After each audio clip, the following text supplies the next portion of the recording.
কয়েকদিনের মধ্যে নির্বাচনের তারিখ ঘোষণা করবেন প্রধান উপদেষ্টা, বলছেন মোস্তফা জামাল। ক্ষমতা হারানোর ভয় চলে গেলে দল দানবে পরিণত হয়, বললেন আসিফ নজরুল। এআই এর অপব্যবহার আগামী নির্বাচনে বড় চ্যালেঞ্জ, বললেন সিএসি। এবং সর্বশেষ জানাবো, আরও ৮০ বাংলাদেশকে বিমানবন্দর থেকে ফেরত পাঠালো মালয়েশিয়া। শুনছিলেন সংবাদ শিরোনাম, এবারে বিস্তারিত। কয়েকদিনের মধ্যে নির্বাচনের তারিখ ঘোষণা করবেন প্রধান উপদেষ্টা, বললেন মোস্তফা জামাল। কয়েকদিনের মধ্যে প্রধান উপদেষ্টা অধ্যাপক মোহাম্মদ ইউনূস জাতীয় সংসদ নির্বাচনের তারিখ ঘোষণা করবেন বলে জানিয়েছেন জাতীয় পার্টির চেয়ারম্যান মোস্তফা জামাল হায়দার। শনিবার বিকেলে রাষ্ট্রীয় অতিথি ভবন যমুনায় প্রধান উপদেষ্টার সঙ্গে ১৪টি রাজনৈতিক দলের বৈঠক শেষে বেরিয়ে সাংবাদিকদের তিনি এসব কথা বলেন। এ সময় সাংবাদিকদের এক প্রশ্নের জবাবে তিনি বলেন, প্রধান উপদেষ্টা বলেছেন তিনি আগামী ৪ থেকে ৫ দিনের মধ্যে নির্বাচনের তারিখ ঘোষণা করবেন। এর চেয়ে আনন্দের বার্তা আর কিছু হতে পারে না। তিনি বলেন, নৈরাজ্যের সমাধান করবে নির্বাচন, নির্বাচনের মাধ্যমে অনেক সমস্যার সমাধান হবে।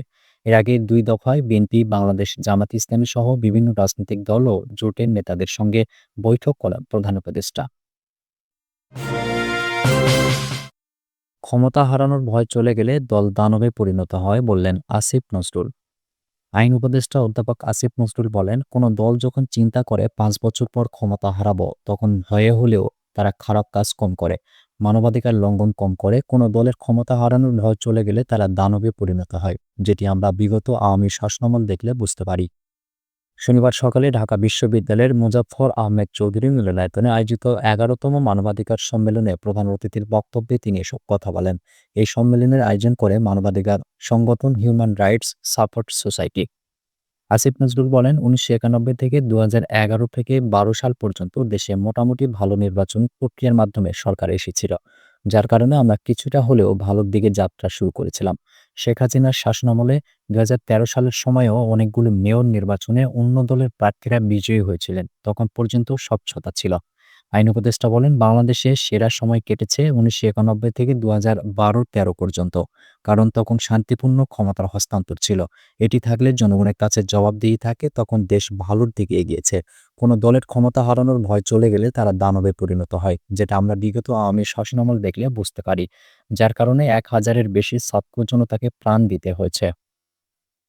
আসিফ নজরুল বলেন, সবার আগে রাষ্ট্রের ৩টা প্রধান অঙ্গ নির্বাহী বিভাগ, আইন বিভাগ এবং বিচার বিভাগের সমস্যার সমাধান করতে হবে। এই ৩ বিভাগের সমস্যা রেখে কোনোভাবে মানবাধিকার ঠিক রাখা যাবে না। আসল জায়গায় হাত দিতে হবে। আমরা এই জায়গাগুলো ঠিক করার চেষ্টা করছি। তিনি আরও বলেন, মানবাধিকার বাস্তবায়ন খুবই কঠিন কাজ। অনেকে মনে করেন ভালো কিছু আইন করলেই বোধহয় মানবাধিকার সমস্যার সমাধান হয়ে যাবে। আসলে হবে না। উপদেষ্টা বলেন, আগামী ৩ থেকে ৪টা নির্বাচন যদি সঠিকভাবে করতে পারি, আইনগত প্রশাসনিক সংস্কার যদি সঠিকভাবে চলে, সবার মধ্যে মানবাধিকার চর্চার অনুশীলনটা যদি গড়ে ওঠে, তাহলেই আমরা কাঙ্ক্ষিত লক্ষ্যে পৌঁছাতে পারব। এআই এর অপব্যবহার আগামী নির্বাচনে বড় চ্যালেঞ্জ, বলছেন সিইসি। প্রধান নির্বাচন কমিশনার এএমএম নাসিরুদ্দিন বলেছেন, ত্রয়োদশ জাতীয় সংসদ নির্বাচনকে সামনে রেখে কৃত্রিম বুদ্ধিমত্তা বা এআই এর অপব্যবহার একটি বড় চ্যালেঞ্জ হয়ে দাঁড়িয়েছে। তিনি একে আধুনিক হুমকি হিসেবে উল্লেখ করে বলেন, এটি অস্ত্রের চেয়েও ভয়াবহ হতে পারে। শনিবার সকালে খুলনার আঞ্চলিক নির্বাচন কর্মকর্তার কার্যালয়ে আয়োজিত এক মতবিনিময় সভার আগে সাংবাদিকদের সঙ্গে আলাপকালে এসব কথা বলেন তিনি। সিইসি বলেন, ত্রয়োদশ জাতীয় সংসদ নির্বাচনে কৃত্রিম বুদ্ধিমত্তা এআই একটি বড় চ্যালেঞ্জ। এটি একটি আধুনিক হুমকি যা অস্ত্রের চেয়েও ভয়াবহ। নির্বাচনকে প্রভাবিত করতে যেকোনো ধরনের প্রযুক্তি নির্ভর হস্তক্ষেপ রোধে কমিশন সতর্ক রয়েছে। ভোটারদের আস্থা ফিরিয়ে আনার বিষয়টি সবচেয়ে বড় চ্যালেঞ্জ হিসেবে উল্লেখ করে তিনি বলেন, আমাদের লক্ষ্য জনগণের আস্থা অর্জন করা। বিশেষ করে নারী ভোটারদের কেন্দ্রে নিয়ে আসা একটি গুরুত্বপূর্ণ কাজ। নির্বাচনকে কেন্দ্র করে সহিংসতা বা জালিয়াতির সুযোগ যাতে তৈরি না হয় সে বিষয়ে কঠোর অবস্থানের কথা জানিয়েছে সিইসি। তিনি বলেন, নির্বাচনের আগে সন্ত্রাস দমন এবং অবৈধ অস্ত্র উদ্ধারে অভিযান চলবে। আমরা রাতের আধারে কিছুই করতে চাই না। দিনের আলোতেই সব কার্যক্রম হবে।